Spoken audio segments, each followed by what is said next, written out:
On assiste maintenant à la guerre du champagne entre la France et la Russie. C'est une affaire très sérieuse qui pourrait avoir de lourdes conséquences économiques et même diplomatiques. Ignorance Munoz, Vladimir Poutine, le président russe, vient de faire passer une loi pour que le champagne français change de nom et s'appelle maintenant vin blanc pétillant. Sur les bouteilles et les magnums de champagne des magasins russes, il y a deux étiquettes. La première, à l'avant en lettres latines, ressemble à celle de nos rayons et indique bien le terme vendeur champagne. À l'arrière, l'étiquette est en cyrillique et ne pourra plus mentionner que l'appellation vin pétillant, contrairement aux producteurs russes qui pourront eux utiliser la traduction russe du mot champagne. Humiliation pour les producteurs français qui craignent des conséquences économiques.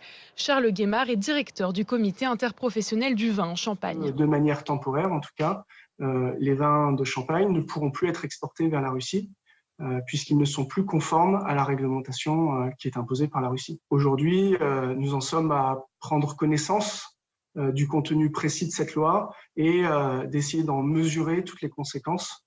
Mais on s'attend déjà à ce que ces conséquences soient sérieuses. L'appellation champagne est protégée dans 120 pays, mais la Russie, 15e importateur mondial, n'en fait pas partie.